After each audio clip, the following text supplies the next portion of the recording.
And the man himself is here, Sonnie Badu, straight from the UK. Welcome to Kenya. Hi, Larry. Hi, how are you? I'm very well. And welcome to The Trend. Thank you. I love that song. I love Baba, really. Open the floodgates. Open the floodgates. It's very simple and yet it's very deep. Life is about being simple and then doing what you have to do, doing what God has told you to do. So this song was perceived out of prayer. And God promised me what he was going to do with this song, and he's done absolutely that and beyond. So Sonnie Badu is a preacher, he's a singer, he's a worshipper, he's an author, he's a philanthropist. You're everything. Designer. You're a designer too. He's got a garment line. Jack of all trades. Jack of all trades. Yeah, never put your eggs in one basket. Oh, so if one doesn't work, you have several Plus others. one, I was saying a coconut tree or coconut fruit has different things that you can use it for. So you could have different things inside of you that once you start with this, other ones start coming out. So yeah, there's more inside of you than you think. Excellent. You're probably one of the most successful artists out of Ghana, and you live in the UK now. In fact, one of the most successful African gospel artists. Does that kind of phase you and feel now you have a lot of pressure? The pressure is there because you have to keep up your game. You have to be at the top. There are up and coming ones who are looking up to you. You've got to set a good example. Yeah, but I'm very relaxed and I enjoy the pressure as well. Yeah. You've got a new album coming out? Yeah, Sounds of Africa. The Sounds of Africa? Yeah, and for the first time it has my wife on there. Oh, excellent. We just released a new single, Still You Reign, and in 7 days it has almost 70,000 viewers on YouTube. Amazing. That's 10,000 every week, every day. Yes, more or less. And it's been an amazing blessing as well, Sounds of Africa. Yeah. Is it the first time you're singing with your wife? Yes, first time. And it was a strategic plan I took because Sonnie Badu has been around for a long time, but I got to be business-wise where I wait and then release my wife. And she did justice, so she's going to be trending very soon. Oh, fantastic. You're here in Kenya because you're doing something with the great people at JCC? Oh yeah, JCC is my family. Bishop Alan Kiona, he is my big brother. I love him. He is just dope. He is the one. And Reverend Kathy Kiona, she's the visionary of Daughters of Zion convention. I was here for the Word First in May, and I'm back here. I missed you in May, so I'm so glad I caught you this time. I'm right here, yeah. Yes. I'm one of the speakers for the Daughters of Zion convention, and it's been amazing. I mean, they've been doing morning, afternoon, evening, and there's been business seminars, a lot of businesses advertising what they're doing, and I think it's time for Christians to take a new shift. If we want to make impact in the world as Christians, then we have to know what they're doing in the world so that we do it the Christian way. And so this Daughters of Zion convention is an eye-opener for a lot of things, a lot of people, and I believe that right after this convention there'll be a lot of businesses coming out. Yeah. Let's plug Kathy Kuna's show because it's on NTV. Sure. Sundays, Woman Without Limits, Sunday afternoon, watch it right here on NTV. She's always got amazing guests. Reverend Kathy she's a mother, she's a visionary, she's business-minded, and she thinks about others more than herself, and that's one of the greatest qualities of a good woman. So I love her to bits. Yeah. When you've been in ministry for this long, what do you look out for in terms of where do you speak and what songs do you release and how do you speak to people? What word you're giving them? You see, being an African and transiting to the other world where I'm on the international platform, I have understood how I got there. And so when somebody's trying to get to where I am, I'm able to tell them how to do it because I was where they are or where. So my job is to inspire, uplift, encourage, and make sure that even though you don't see yourself doing it, I'm telling you you can do it because where you are, I was there, more or less. So I kind of motivate, inspire, and impact. You've written 2 best-selling books, not just one. I've written 13 books. You've written 13 books. I'm sorry, how could I say only 2? I missed all 11. When did you get time to write this many books? Like on I ministry, said, on faith? No. I do my writing on the flight. I could be chatting with you right now and give me 2 minutes, I'll start writing. I'll zoom out. That's how I am. So some of my preachings, my team would ask me, when did you get this one? Yeah. So I know when to apportion what, but most of my writing, I do it on the flight because 85% of my life is on the aircraft. Right. So yeah, that's where I write my books. I write inspirational stories, and those books are the stuff I preach as well. Yeah. You preach and you sing. Which one do you like more? I don't know. When I'm in my musical zone, you wouldn't know I'm a preacher. I sing throughout, and when I'm preaching, you would know I'm a singer because I put the two together. But I think you'd leave the audience to judge which one they prefer. But I both work together for me, and I love doing it. This show is watched by a lot of young people. there's a lot of things in this world. Do you have an instant word for the people that watch this who are going through the complication that is life in the 21st century, 2016? That's your camera. The other time I did say that it's not easy coming out of Africa and making an impact. It's not easy because there's so many limitations, so many things that, so many barriers that you have to cross.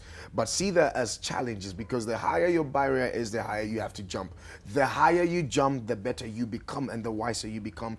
And so don't look down on yourself. It's only a matter of time. Take things one day at a time.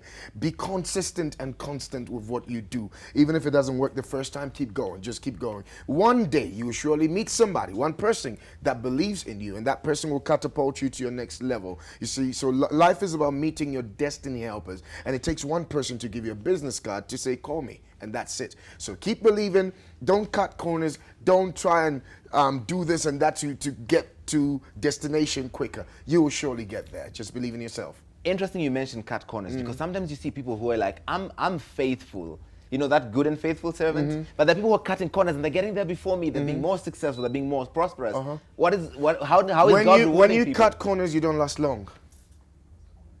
So it's good to cut corners. It's good to take the back route and get there, but you wouldn't last long because you didn't experience what I had to experience. When I was hungry, when I had nothing on my food, I learned to lean on God and pray to Him. When you were hungry, you were cutting corners. Now, if I'm there and I get hungry again, I know what to do. But when you get hungry there, you wouldn't know what to do because you went through the back.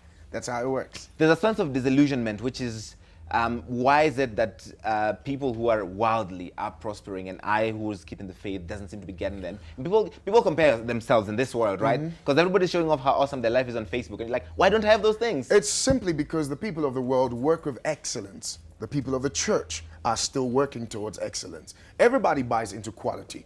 You can have the worst product, but if you're well packaged, everybody's going to buy into it. Now, the difference between the worldly people and the gospel is we do things anyhow because we wouldn't get encouraged right. So anybody can pick a mic and sing any notes and we say, yeah, that's a good singer. Yeah. And we know it's a lie. So once we apply excellence to quality, we will get to where they need to get to. And now, on that note, because I love Baba, and obviously you just woke up, but you gotta do a verse of Baba. No problem. Please. No problem. All a cappella, no accompaniment. No problem. Let's see if you're really that much of a good singer. You want me to do it now? Yes. Oh, or unless it's all auto-tuned. No. Okay. Yes, I'm gonna do that. Okay. We're in your presence. Let it rain. Oh, your rain. Let it fall on me. We're in your presence. Let it rain. Oh, your rain. Let it fall on me. Open the floodgates. My time is up. In abundance. No, I'm not sure if I'm on key. I can't sing. Well, there's no piano here, but yeah. I can't sing. I used to sing in high school, then I broke my voice and I've not sung a note since. You speaking is good. It's fine. Yes. So basically, what you're telling me is I should not quit my day job. Don't quit it. Just stick to that. Yeah. But you have a good voice for TV and radio anyway. Not for singing, though. I see what you're doing. All right, listen. In your native Ghana, you've got a lot of philanthropy work happening as well. Why do you do that? You went to your UK, you have a good life. Why do you worry about the Africans? It was a promise that I gave to God that if you take me up there, I wouldn't forget where I started from. And I think that if we're Christians, then we have to emulate and do what Jesus did. Jesus had compassion. If Jesus met somebody who didn't have money, he would either give you money or give you the ability to make money. He wouldn't walk away from you. So you have a children's home there? Absolutely. We have that. We also have widows we take care of. 2 years ago, last year, there was a flood and fire victim issue that happened in Ghana that wiped out a lot of people. We took some of the widows and we're taking care of. We have kids that I haven't met, but we're sponsoring their school fees to university. And for me, it's a joy. When you read the letters they send to you, it's like fulfilling. Oh, it's very, very nice. So, in the midst of all of this, do you think you'd have the same level of success if you remained in Ghana? I would say no. The Why? reason is when you're there, you're not exposed to a lot of things. And so the outside world gives you exposure. Believe you me, when you travel a lot, your mindset changes. I write a lot of songs on the flight, just looking out to the clouds. I realized that even there's some of the songs that it took me 3 years to write.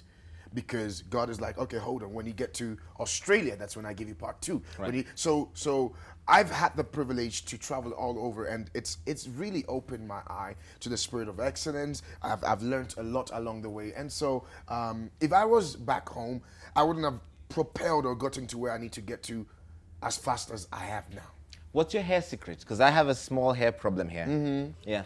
I keep everything natural. A lot of people ask me that. It's because I travel a lot, so I stay away from different barbers, because if you change barbers, you're gonna get hair bombs, Right. razor bombs, and my skin is very sensitive. But I realized that it's really curly. That's how my dad's hair used to be. Right. He's bald as well. But yeah, keep it natural. If you're a man, stop using lathered soap because it dries your scalp, and then keep it all natural. Yeah, very natural.